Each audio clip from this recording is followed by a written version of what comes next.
Well, hello, everybody, and welcome to today's episode of Theology Threads. My name is Dr. Brian Jenkins, and each week I'm joined by my friends as we discuss and unpack various ideas, values, and feelings about our world and what the Bible has to teach us. I'm so thrilled to have you join us today as we discover how the thread of the gospel message of Jesus is woven into our everyday lives. So let's follow that thread together in today's episode of Theology Threads.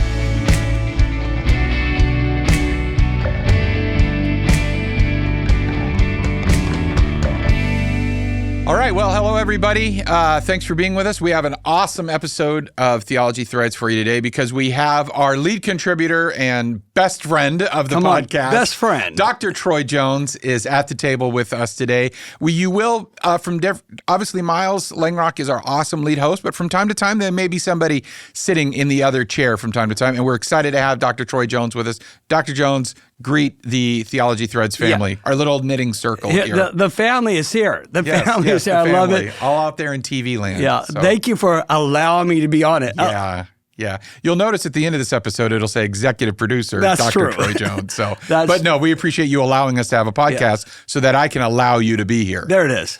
However that works. But we have to say, let's switch hats now. Troy, you and I have been friends for 13 years. Yeah, we met in our doctoral studies. Yeah. You had a very kind of applied, practical degree. I had a little bit more of a theoretical. And that's kind of been the nature of our friendship over the years, hasn't it? Very much a practitioner, thinker type thing. And scholar. Pastor, I would say is pastor, scholar, coming together. Yeah. And, because we are both. We are both pastors and we are both scholars. But there's a practitioner side, there's a scholar side that we kind of blend together. And what I like about even this conversation today, Dr. Jenkins. Oh, Brian's fine. Brian, it feels like us eating. That was really pretentious. It feels like when we get together for teriyaki, we go to teriyaki all the time. Yes. And we will sit there and we'll geek out on things. Yeah, I think that's important to let the watcher/listener know this is really how we talk to each other. This is it. Yeah, we are not putting on something for the show. This is actually how we talk to each other. Matter of fact, my wife thinks we're just two geeks that have found each other and knowing how to talk about theology. That's right. But we love it. We love it because we love it, and we'll get into it because it so impacts what you believe about God and what you believe about theology. Brian, so impacts people. Yeah. I was talking to someone the other day, and this person was being impacted because they heard someone on a podcast say something about theology. Mm-hmm. And I actually It wasn't this podcast? No. Okay, good. And I got upset. I said, that person was causing malpractice because they were talking out of turn. And that person never read a book. Yeah. I was upset, and it was hurting this person. Right. And so, Brian, honestly, you have been a part of God's gift to my life to help me become a better thinker when it comes to God and theology. So I'm very excited about this podcast. No, and I'm excited to have you here because you have helped me become actually a better thinker also, because you're thinking about why is this necessary? How does this work? And how do you go beyond just the thought, the head, actually live it out? Yeah, and so we're having a big love fest here right now. It's a little weird, but we'll take it out later. I don't know, but so what we wanted to do is have you on because in so many ways this podcast is an extension of our relationship in a very real way and our conversations. Yes. And the idea that the conversation has always been really much, you and I passionately believe in the gospel of Jesus Christ. Absolutely. Your life, my life are both models and examples of how life-changing the gospel is. And I think one of the passion points that comes out when we talk is when it goes awry in people's lives, when the teaching goes awry. And so our passion for the how can we help? And so talk through your passion on that. There's many times where you and I are talking, I go, man, I wish the world, and I don't mean this in any kind of weird way, but I wish the world could hear logical Christians talk about some of this stuff. Yeah. Because I think way too many podcasters and preachers, let me just kind of pick on preachers. We say things like from this emotional and inspirational, but sometimes really not how that really impacts people. Right. And it causes harm. Yeah, I think so. I love this quote from A.W. Tozer.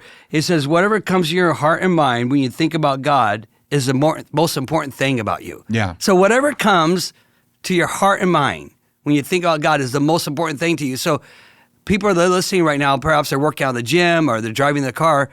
If when you comes to your mind what you think about God is judgment, or condemnation, that's going to destroy your life. Yeah. And so I think that part of this podcast is help people really think about Jesus of the Bible, really when we think about what comes to your mind, we think about Jesus and who he really was. Yeah, and I think that idea of even now, watching, listening, however you've joined us, somebody maybe shared it with you, just take a moment, stop and pause. And when we say God, what comes to your mind? Maybe put it in the chats or let us know, but that idea of what do you think about? Yeah. And because I would hope that people would think about grace. You hope. God's favor. No, that's right. Like when I think God, our church, I would hope people would think who God is, his power. And yet we tend to think legalism and rules and a killjoy, that God's there to kill our joy or whatever it would be. Yeah. Boy, let's change that. Yeah. Like we think of God and he's up there with his big white beard and his lightning bolt, and that's Zeus. That's not the God of the Bible. Yes.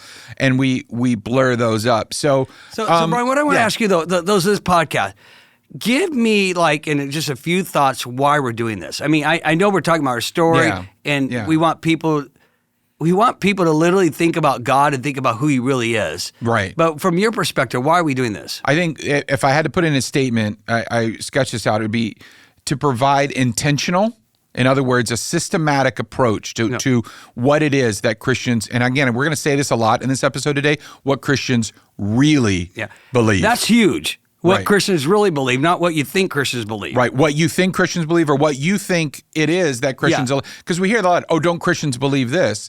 And I have to say, I remember listening to public radio one time, and this person was on there, it was around Easter, and they were talking about Jesus and what he taught and all these things. And this person wasn't a Christian, but they're saying, but Jesus taught this, and I don't understand why people can't. And I wanted to say, Jesus never actually taught that thing that you're saying, this idea that love everyone no matter what, and people should be free to live their lives. And Jesus did not teach that. So there's an intentional side of it. The word intentional is critical to us. Reasonable is an important word here at Theology Threads. We are not crazy people to believe. Crazy and person of faith don't have to always go together. Absolutely. We're going to say things we believe in the Bible. We believe that God made it. We're going to talk about kind of the four main teachings of the church as we kind of go forward in the threads. Is that how you call it? In the threads? I kind of like that. Yeah. In the threads, as we follow the thread. I want people to know that we believe some things that would be against culture, significantly, but we're not crazy. No, we're not crazy. We're reasonable. Right. I think one thing I've often said is that you can find Christianity unbelievable, but it's never unreasonable. Yeah, that's good. Yeah, and you can find it unbelievable, you but can never find it unbelievable. I have to concede as a person of intellect that there are parts of it that someone may think are unbelievable. I can't assign that. But what it should never be is unreasonable in the sense of it's not coherent, it's not congruent, it's not self-reinforcing, all of the things that a reasonable argument are. The other thing is the word accessible. And that was a big part of when we were putting this team together, that we wanted anyone, to be able to understand what it was we were talking about. Christianity has so many unique terms and concepts to it. And if we don't make those terms and concepts understandable, than that. So we want to have that discussion, and then really as a result of that discussion, we kind of wanted to reclaim the theology conversation from the crazy clickbait people. Yeah, I love the word reclaim. I just love it because that's exactly what we want to do. Hopefully, I have listened to some theology podcasts. I go, we need to reclaim what Christianity is really about. Yeah. We one of the phrases we use at New Life, the main thing is to keep the main thing the main thing. Yeah. When it comes to theology, what is the main thing? What do Christians really believe? Yeah. I mean, we can't say that up. What do Christians really believe? Because my thing to someone out there, we're going to talk about deconstruction in a moment and that kind of thing. But if people are going to reject Christianity, first know what you're rejecting.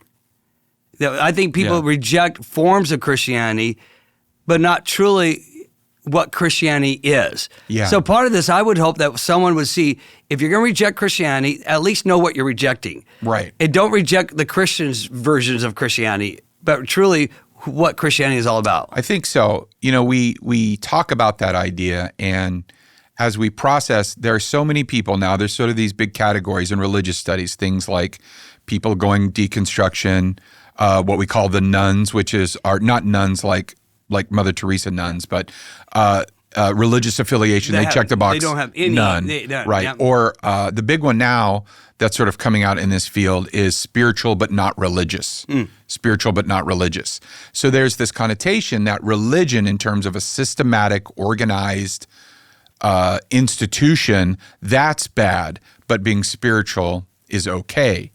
And so all of these terms kind of come together, but when we say, well, I don't want to be this, or I don't want to be that, a lot of it's based on not knowing what it is you're rejecting to begin with. Yeah. Because you're rejecting more than likely, and this was an interesting study that came up actually in that same book that you quoted, not the A.W. Tozer book, but the Critical Journey book, where they talk about more often than not, people's rejection of any kind of spirituality is tied to an experience with a religious person or institution, not with the ideas themselves. That is profound. Yeah. That's profound to think that people reject Christianity based upon their experience with us. Right. Not what it is. Right. And Brian, my burden, I just want people to really know what Christianity is. Right. And if you want to reject, I know this sounds crazy, and then when I say I'm fine with that, I'm really not fine with it, but I'm fine with it. Right. It's like, where's that Joshua that says, hey, figure out who you're going to serve, but as for me and my house, I'm going to serve the Lord. Mm-hmm. And what I want for those that are listening right now, and by the way, if you're a Christian, you believe all this, it's maybe for someone else then, like maybe children in your house. Like we have to really figure out what Christians believe. And today we're going to talk about the core of that. Right. With the core of what Christians believe. And if you're going to reject that, that's fine, but understand it. Don't reject how we as Christians have kind of shown you what that is. It's like when people say, oh, I hate Mexican food. And then you say, oh, well, what Mexican restaurants have you been to? And they say Taco Bell. And you're like, wait a second, you didn't have Mexican food, you had Taco Bell. Let me take you to Taco Time. Too many churches are Taco Bell. That's right. Now let me take you to Taco Time and help you fall in love with Mexican food. Right, we're trying to get a Taco Time sponsorship for the podcast. And Taco Time is not real Mexican. To be fair, but it is that, right? People say, isn't Taco Time a Northwest thing? It is. It is. So if you're ever out, Pastor Troy will take you to Taco Time. Or people say, I hate Chinese food. And you're like, oh, what Chinese places have you been to? Panda Express. They get these diluted fast food kind of versions of Christianity that are so regional, they have no depth to them, they have no substance to them, that are so specific to a type of thing, and they don't understand the depth and the power and the beauty of what is real Mexican food, what is real Chinese food, what is real Indian food. It's those things. And people say, well, I don't like it. No, you don't. You don't like this horrible, watered-down version of it. And by the way, I don't like watered-down versions of Christianity either, and I'm a Christian. So I think it's Brian, I have not heard you use that metaphor before. I love that. It's because I'm quite hungry right now. Yeah. So I absolutely love it. It's like, don't go to Taco Bell and reject the real food, right? The real Mexican food. I mean, don't reject. And I think that we have too many watered down, cluttered, by the way, forms of Christianity. Matter of fact, when you look at it, there are like 45,000 different versions of Christianity. Yeah. No wonder people are confused. Right, yeah. Even Baskin-Robbins only has 31 flavors of ice cream. So think about 45,000 different versions, and they all think they're right. Yeah. So you have 45,000 different groups of people thinking they are absolutely right. Yeah. And they all carry an attitude. I'm just going to go out there for a moment. Oh, well, you can. They all carry an attitude, I'm right, and if you remotely disagree with me, you're literally not as spiritual. Yeah. Every one of these 45,000 different versions of Christianity, if you disagree with me or if you see it different, if you interpret one scripture different, you're not as right with God as we are, or you're not as godly. And I just think it breaks the heart of God. Well, and it's no wonder that when people come up to, if you will, sort of the menu, and they see 45,000 different options. I've watched you try to order at Subway, and I'm going to pick on them a little bit, but it shuts you down because there's so many options. And think about, we ask people of faith to say, hey, come be a Christian. You're like, which one?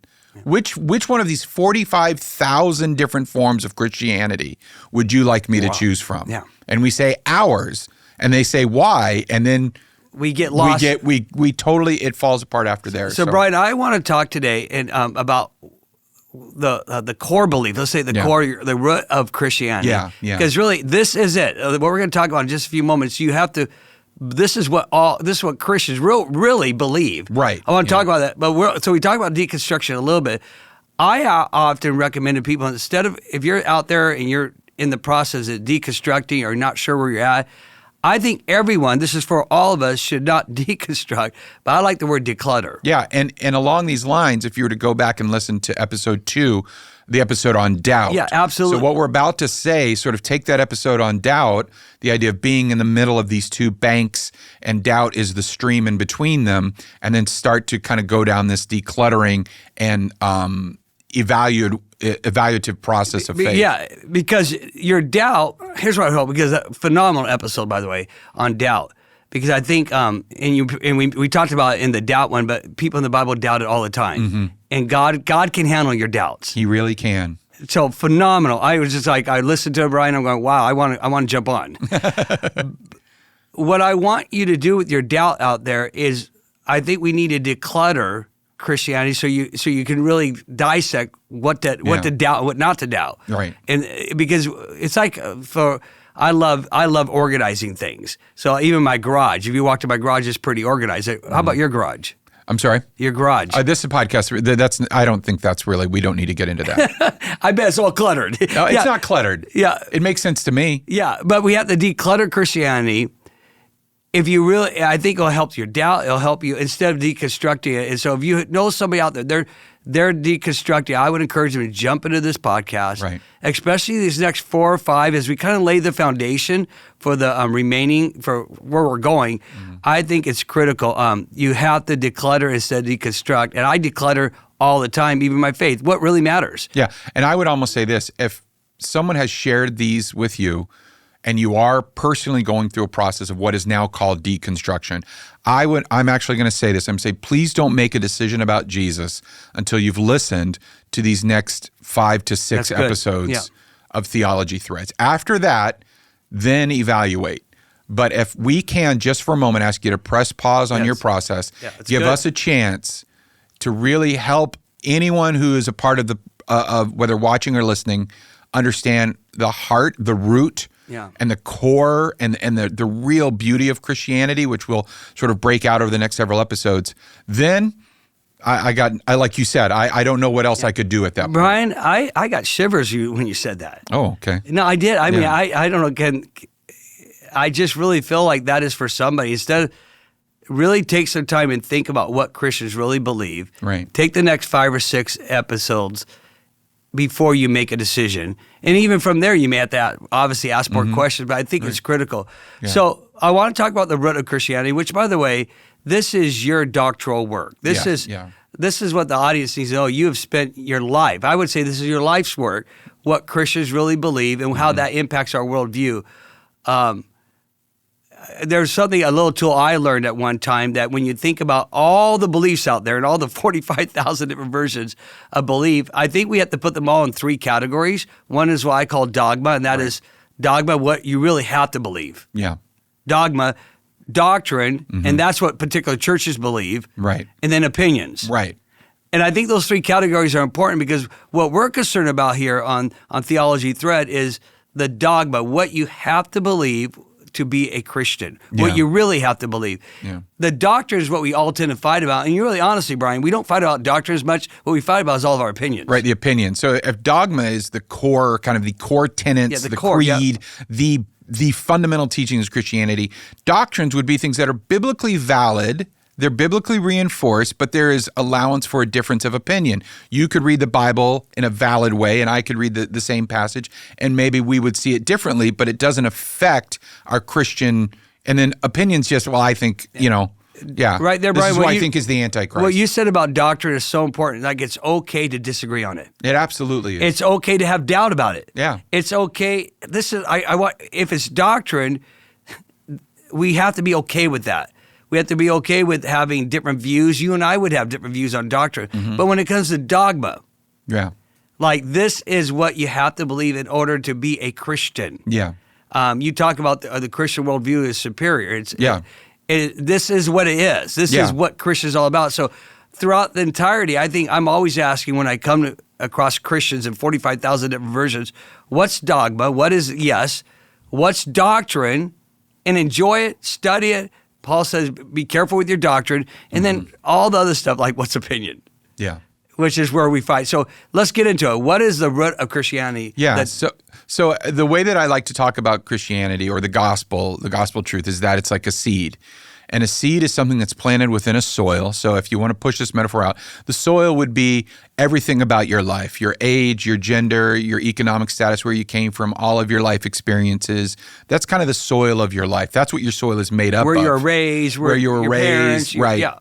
And the seed then is that gospel reality, the teachings of Jesus Christ or the person Jesus Christ in some way, planted within that. And in every seed, there is a simple root, a simple stalk or trunk. It's good. And then there's a simple leaf. Every seed has that. You see that root come out. And the root is how everything that's in the soil filters up through the rest of the plant. It's good. And the root is what grows first. The root is what you see, you rarely see it, but it is what is built.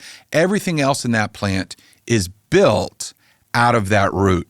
Yeah. And so what happens oftentimes, and maybe this is one of the reasons why if you're joining us or you're with us, however you are, you've struggled with Christianity, is because someone has tried to basically take the tree of faith that's in their life, rip yours out, and just kind of plant theirs into your life. Wow. And it's not going to work. What we hope to do is just take the seed of the gospel of Jesus Christ, plant it into your life, and then let that grow there, filtering all of your life, all of your experiences, all of your hurt, all of your joy, everything about you. So this is critical. I just want to stop for those who are watching, listening.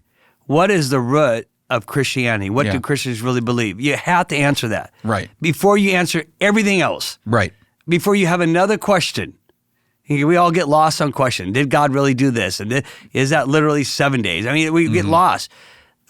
Brian, what we're about to say here is so critical. What is the root of Christianity? Like, we have to believe that, or the dogma would be another language, but I like the root. What is it? The root of Christianity is the confession that Jesus Christ is Lord and God has raised him from the dead. All of Christianity is built on that statement. Anything that we claim as religious or Christian that is not rooted into that truth is insufficient. It all starts, every confession from the Bible, all of Paul's letters, you can go back and read Paul again and again and again, and he always returns to the lordship or the kingship or the mastership or the whatever you want to say of Jesus Christ and his resurrection from the dead. Those two things are tied together. If you say what do Christians really believe, in an over-exaggeration, we just kind of believe one thing. Yeah, good. We believe that Jesus is Lord and God raised him from the dead. Everything else about Christianity comes out of that statement. So let's really say that out loud again. What do Christians really believe? This is the thing you have to wrestle with right here. Right. Jesus Christ is Lord, right. And God raised him from the dead. Yeah, exactly. So there's two parts of that. There is the lordship of Jesus Christ, that he's in charge and I'm not, that he's the king of the universe, that he is God. I mean, there's all sorts of stuff that's packed into that. Yeah. And Jesus, he's not just a prophet. Right. And when it says Jesus, they are talking about the historic Jesus, first century rabbi teacher who walked, he walked in the soils of the ancient Near East. Yes, that guy. We're not talking about Jesus as like an ethereal concept, or as they're talking about the man Jesus Christ is in fact God, because they wouldn't have used the word Lord. The word became flesh. The word became flesh. God became flesh. He dwelt among us. Yeah, and so all of those sorts of things, and then from there we go into that idea of his resurrection from the dead. Yeah, and I just want to pause there because Brian, I wish the world would know that you don't have to settle on all the doctrine or opinions of the church, and that's huge. I may even take some flack for that. That the doctrines we need to learn and grow in. But when I got saved, all I knew, I remember giving my life to Christ, Jesus is Lord. Yeah. I don't even know if I could say it quite like that when I got saved. I was at a Bible camp. I come from a broken home. God transformed my life. But I knew when I got up, Jesus is Lord. God raised him from the dead, and I'm going to follow him.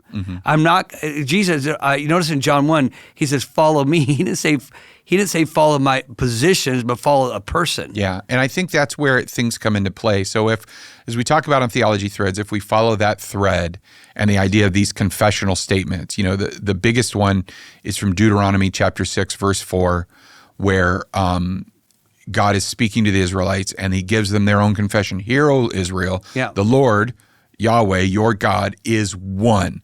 So he's saying there's one God, and it is the one being revealed to you. You fast forward now. But Brian, just for a moment, because I want you to go on there, but I want to point something out. Theology Threads, I love the name. And the reason that name, just kind of give it a little context, is because I think too many people use one scripture to defend a position. Mm-hmm. And let me just say something really bold. If you use one scripture for any position of your life, you're going to become a dysfunctional Christian. Yeah, yeah. And we do that. And I've done it. One scripture, and we build this whole theology. What you have to look for in all these, especially when we're talking about dogma, and doctrine also, or any thought, what's the thread of the Bible? Right, yeah. And I can give so many examples how churches divide, split, because some pastor quotes one verse. Yeah, and they build all on one verse. And they don't go from Genesis to Revelation. So backing to the lordship of Christ Jesus the Lord, let's walk that thread like you were doing. Let's walk the thread. Yeah, so you have Deuteronomy 6:4 where God says, Hear, O Israel, the Lord your God is one. You shall love the Lord your God with all your heart, soul, and mind. So it's that idea of lordship, the name of Lord being associated. Now, that's an English translation of the concept of God, but then in the New Testament, they pick up that word Lord and will always use it for the divine being. And so when Paul says Jesus is Lord, he is saying Jesus is God. In Matthew 16:16, Jesus is asking his disciples, and he says, Who do you say that I am? And now we have another confession, another form of this statement. And Peter says, You are the Christ, the Son of the living God. So again, there is that idea that Jesus, this historic man Jesus, Christ was not his last name. Christ is a title. We can get into that. But he is the Christ. He is the Lord. And they had no doubts that he was God. You mentioned John chapter 1, verse 1. In the beginning was the Logos. Yeah, the Logos was with God. The Logos was God.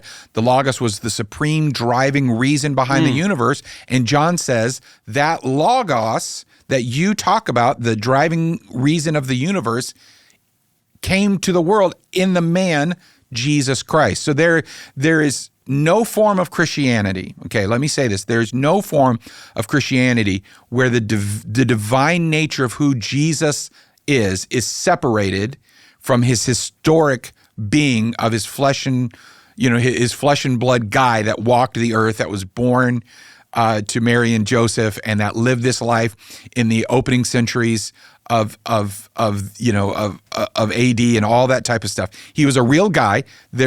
He's the most historically verified person who ever lived, by the way. There's more proof that Jesus existed than I exist. Yeah, wow. Right? All of these things. And everyone who followed him originally believed that he was God. There was no doubt about that. Wow. And so that's critical. That is what Christians believe. Now, let me say something about belief. It's not always what Christians understand. Wow. It's not always what Christians can prove. It's not always what Christians can know. It's what we believe. And in the first episode, we talk about the nature of belief. But it's that idea of I'm going to believe it. I'm going to lean on that truth. I'm going to trust it, even though I may not fully comprehend it. So, Brian, Jesus is Lord and God raised him from the dead. Jesus is Lord. So like the Matthew 16 passage. Yeah. There's so much here. Yeah. But they thought he could have been Elijah, or they thought and Jesus, he wasn't just a prophet. He wasn't just a great teacher. He wasn't just a miracle worker. This is huge, because I think a lot of people, they attach themselves to Jesus, but only as a prophet or good teacher. He was the Messiah, the Son of the living God. And the reason that matters is because if he's not God, then none of the things he said kind of matter, sort of. Wow. What I mean by that is he's the Son of God. He believed he was the Son of God. He said he was the Son of God. That gave him the authority to say the things that he says that everyone agrees with. So when he says, hey, the only real law is to love your neighbor as yourself. And people love that. Spiritual but not religious, deconstruction, people that would say, oh, I love Jesus but not the church. And people are like, yeah, love your neighbor as yourself. That's awesome. The only reason he has a right to tell us that is because he's God. Yeah. So if you take away the God part of it, then he's just another guy. Yeah. And why should I listen to him over anyone else? Yeah. So Christians are saying, we are inviting you to consider the fact that he's more than just a really awesome guy. And more than just a miracle worker. More than just a miracle worker. You know, I talk about the thread Genesis through Revelation, and maybe the producer can help us with this, but there's things out there that you find Jesus in every book of the Bible, right? Right, yeah. I don't know if the producer can bring that up. That's a lot. That's 66 books. That's 66 books, right? Sophia has it. Yeah. But you do see that theme. You see, it's not just like Matthew 16 or Romans 10, even though those are huge, right? It is all the way through the Bible. You see this promise emerging. The promise of the Messiah. Of this one who you see, number one, you see the nature of the promise, which is that we're God's people. He is our God. We are his people, and we'll live together forever. Yeah. Okay? And we'll get into that in the God Made It, We Broke It episodes and all that kind of stuff.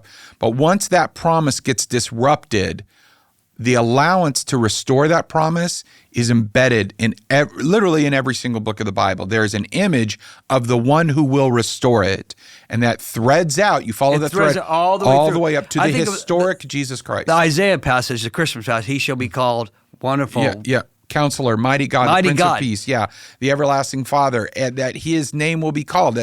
And so this idea that his identity was known and then he was realized in this person. And so if you wonder, well, what do Christians really believe? Do you guys believe that this, that everyone should be a Republican to go to heaven, or that everyone should be a Democrat to go to heaven? Do you believe that this particular law should be passed? Do you believe that these types of movies are okay? Yeah. Throw all that out. All of that is contingent and dependent and tied to Jesus. Jesus is Lord. That's huge. And the problem is we want to have all these other discussions before we have that discussion. Yeah. Who do you say? Listener, watcher, reader, whatever, who do you say that Jesus is? Have you landed on that idea of who Jesus is? Have you come to terms with that? And if you haven't, then it's not really beneficial to keep going yet. It's huge. Whatever question you have about the Bible, Christianity, you have to come back to that question, who is Jesus? Right, and that's where it starts. And we believe, so what do Christians really believe? Christians really believe that Jesus, the historic Jesus who walked on the earth in the first centuries of AD, is the Christ. He is the Messiah. He's the sent one. He is God, which that's into the Trinity, and I'm just going to ask you to trust it. We can explain it at a later point. And that he is raised from the dead. And I do think later episodes we can talk further into the Trinity and further in the resurrection. Right now we're trying to explain and what's the word I'm looking for? Well, we're trying to declutter it. We're trying to get all the other stuff out of the way so that if you are processing Christianity, you're wondering, I'm just trying to get down to the root. Because what happens now is if I say Jesus is Lord, in other words, he's in charge and I'm not, okay? He's master, he's in charge, he's king. You look at all the metaphors that are talked about with Jesus. He's a rabbi in the sense that I follow him, I'm a disciple. What that means is if he's the root, then all this other stuff that I talk about in the soil, gender, my money, my view towards morality, my view towards sexual ethics, my view towards politics, how educated I am, all of that stuff filters through him. And what happens, Troy, is that people want to filter Jesus through all that other stuff. They make this other thing their defining root. They make this other thing their core confession. And it could be, I'm an American, or it could be, I'm a grown man, or I'm a real man, or I'm a capitalist, or I'm a socialist, or I'm a this, I'm a that. That becomes the root, and then they try to filter Jesus through that. Christians say no. Hopefully Christians say, Jesus, everything gets filtered through Jesus. So when we start talking about a worldview, your ideas, your feelings, your thoughts, values, it has to start with, is Jesus is Lord? Mm-hmm. It reminds me, Brian, when I talk to young adults about sexuality, I go, before we could talk about sex, we have to talk about who's Lord. Right. Who narrates that conversation. Right. Who truly will be the final, who's the boss, right? Right, yeah. And I think if we tried to talk about, for example, sex, and we'll talk about that, but it becomes not irrelevant, that's not the right word, but the conversation has to be framed in the lordship of Christ, or you're never going to agree with what Jesus says about it if he's not Lord. Yeah, because if he's not Lord, we're having two different conversations, especially as people of faith and as theologians, pastors, Christians, all that kind of stuff. I have to recognize what type of conversation we're having. And if we don't agree on that and how that idea permeates every corner of my life. You're never going to agree on anything else. No. And so that's why it has to be, that's why I say it's the root of our faith, because everything grows in our faith from that. And so people must say, well, I'm not sure how I think about the Bible. Or like you said, I'm not sure if I believe in a literal 6-day creation. Or I'm not sure if I believe in a literal Adam and Eve. Or I'm not sure if I believe in Jonah and the whale. Jonah and the whale, or all this kind of stuff. And we say, okay, all right, we can have that discussion. Have that discussion later. Because the primary discussion and the greatest framer of Christian theology after Jesus himself, the Apostle Paul, says this in Romans chapter 10, verse 9. He says, if you confess with your mouth that Jesus is Lord and believe in your heart that God has raised him from the dead, you will be saved. And there's a period at the end of that sentence. So even Paul says, and think about all the theology that Paul teaches, all of the incredible, beautiful thing. He says, ultimately, it's these two things tied together because you can't separate them from each other that matter most. Yeah. And that divine moment of the resurrection now plays into that. Brian, what I'd like to do, we didn't talk about this, but I'd like to, in the next episodes, we're going to talk about, Miles and other hosts are going to talk about what we call like the creed. Like what are the creeds that we believe in? Yeah, these four main teachings of the church. Four main teachings of the church. God made it, we broke it, Jesus fixes it, the church shares it. And we're going to talk about that. And I think it's critical to get your mind wrapped around these four main teachings that comes from this foundation, this root system, Jesus is Lord. But Brian, I think it'd be appropriate. Just people are watching this, they're working out, they're driving a car, they're whatever, for everyone to stop and ask the question, is Jesus the Lord of your life? Yeah. Now, you have to wrestle with that question, the same question that Jesus presented to his own followers. Who do you say that I am? Yeah. Who am I to you? Not who was I to your grandma, or who was I to that crazy street preacher at your college that freaked you out and turned you off of religion, or who you are to these weird YouTubers like Troy and Brian. I'm talking to you, listener, watcher. It doesn't matter who Jesus even is to us. It's who is Jesus to you. What decisions have you made about Jesus? And if he is who he said he is, then he can only be the Lord of your life. He can only be the King of the universe. He can't be anything else. Yeah, in other words, you can't add Jesus to your life. He becomes your Lord. Yeah. You can't, he's not, I talk about the idea of a tree a lot of times in this. And I think what happens is we grow our own tree and then sort of like a Christmas ornament, add Jesus to it. Wow. Right? Yeah, wow. We sort of put him on the tree. We don't realize we wear the necklace. We wear the necklace. We hang it over our neck. But he's not Lord. He is the tree. Right? We don't invite him into our lives. He accepts us into his kingdom. It's his kingdom. It's, the old saying is, it's his world and we're just living in it. Wow. And oftentimes, whether you are a person of faith or not, that's my challenge. I would even challenge that to the people who say they're people of faith. Did you give yourself to Jesus, or did you add Jesus to your pre-existing life? Because you can hang Jesus on the tree of your life, but never forget, Jesus hung on a tree so that he could be the root of our lives. He hung on the cross so that he could be sown into the earth. Paul actually uses that metaphor, that like a body is sown into the earth and then blooms again, which he calls the resurrection. Jesus allowed himself to be broken like a seed, cracked open, sown into the earth, and then he rose again to bring that bloom, that fruit of life to all of us.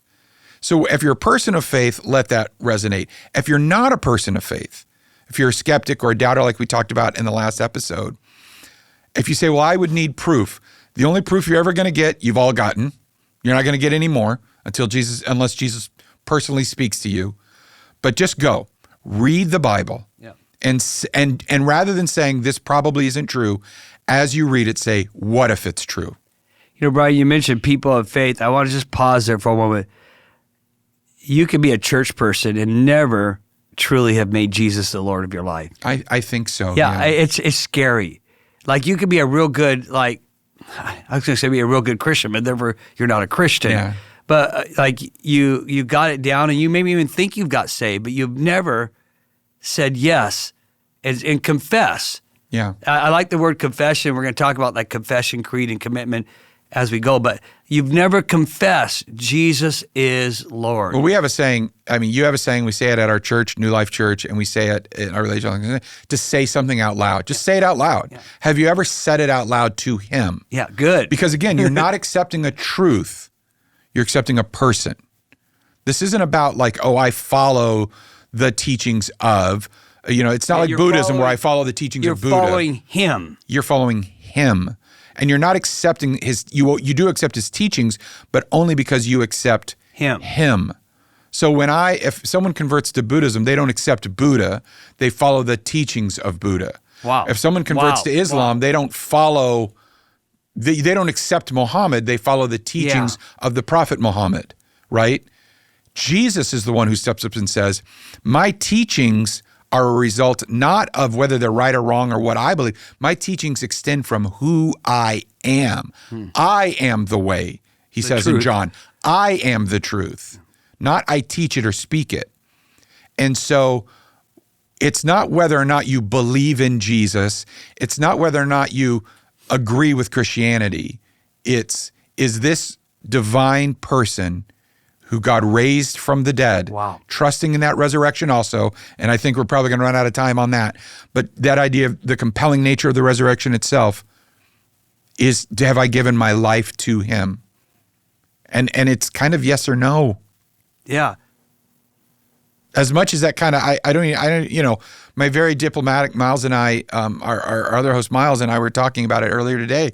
And as much as I try to be diplomatic and conciliatory and all that, but ultimately it comes down to whether or not you have bowed your knee to the King of Heaven. And if I haven't done that. So Brian, I'm out there right now and I'm listening to either two people. I've been in the church a long time and I'm a good person, but I really have never done that. Yeah. Right here, I want us to end this episode helping people do that. Okay. Literally helping people say out loud wherever they're at. Yeah, to say it out loud. To say it out loud and to stop. So maybe a person you've been in the church a long time, or you just have no interest in church, or you're deconstructing or decluttering, or you don't even know what you're doing. Mm-hmm. But you would say, I have never said Jesus is the Lord of my life. Yeah. And God raised him from the dead out loud. Yeah. When we baptize people, what do we say to them? Yeah. Do you confess with your mouth that Jesus is Lord? Do you believe in your heart that God has raised him from the dead? And when they answer yes to both of those questions, the next act, which is a symbolic act, that doesn't save them, but we seal their confession with the act of baptism to demonstrate that that's what they believe now and they trust it. Right. I don't think so. I almost want to get saved again. Oh, well, we should. Yeah, we all need it. Because I just think, I go back to when I got saved. I didn't understand all the positions. Like we're going to talk about 4 main teachings of the church. Mm-hmm. I didn't understand them. No. I was 13, broken. I didn't understand. We're going to talk about that. God made it. We broke it. Jesus fixes it. I didn't understand that. But I did understand I'm going to follow somebody. Mm-hmm. And my life is now, I didn't understand the positions, but I had some understanding. It was a commitment to the Messiah. Yeah. As a 13-year-old kid. Yeah. And so if you're out there, whatever you're doing right now, and you've really never said that, it's a simple prayer, right? Yeah. Sometimes we call it the sinner's prayer. Yeah. Well, that sinner's prayer would be, you stop and you just stop. You don't have to close your eyes. You can. You can't. Not if you're driving. Yeah, please don't do that if you're driving. Please, if you're unless driving, you have a Tesla, then you can do whatever you want, apparently. But it's confessing what it's saying out loud, saying, Father, I'm a sinner. Right. And I would just say that. I would say, Jesus, you are Lord. You're in charge, and I'm not. And I may not understand it, but I'm choosing to believe it, that God raised you from the dead, that you can forgive me of my sin, that I have sinned. And like the guy in the Bible who prayed, God, forgive me, a sinner, and that I'm going to follow you. And that's it. If you confess with your mouth that Jesus is Lord and believe in your heart that God has raised him from the dead, you will be saved. So wherever you are, just stop right now and just say that. I confess Jesus as the Lord of my life. I believe, God, you raised him from the dead, and you'll be saved. Yeah. Just recently, I had a friend that we came to this point of the conversation. I said, are you ready? And he said, I am. Yeah. And it was, and I just stopped. I said, okay, let's close our eyes. For some reason, we do that. And he prayed that. And so if you're out there just stop and pray that. Yeah. And it's the beginning of following a person, Yeah. not a position. Yeah. It is the absolute root foundation of Christianity. Everything else will come into place later on. Right. And we call that discipleship, or Right, yeah. what's the other word? Sanctification. Yeah, sanctification, discipleship, All spiritual growth, all of those All words. those are really critical, and you need to jump in. But if you don't get that one question right. And right now, that's all we're asking you to believe. Yeah. You can disagree with us on all kinds of stuff in this podcast. But the one thing that we're asking you to consider and to trust, to lean into, to use your reason to accept as true and to found your life on, is that Jesus, that historic man, was actually God walking among us, and that he came back from the dead to validate, to demonstrate that he was the God who walked among us, and that because he is that, he's not just the king of the entire universe, he's the Lord, the master, the leader of my life. And that's what we're asking people to consider. So if you made that decision, by the way, let us know in the comments. Absolutely. One of our team or myself will reach out with you, or reach out to us on social media. Let us know. But don't forget to share this episode, to like and subscribe to the channel. Leave us a comment below. Make sure you rate us on Apple and all the podcast apps. 5-star reviews so that your friends and family can find us. So thanks for being a part of Theology Threads. Dr. Jones. Great being with you, man. Thanks for being here.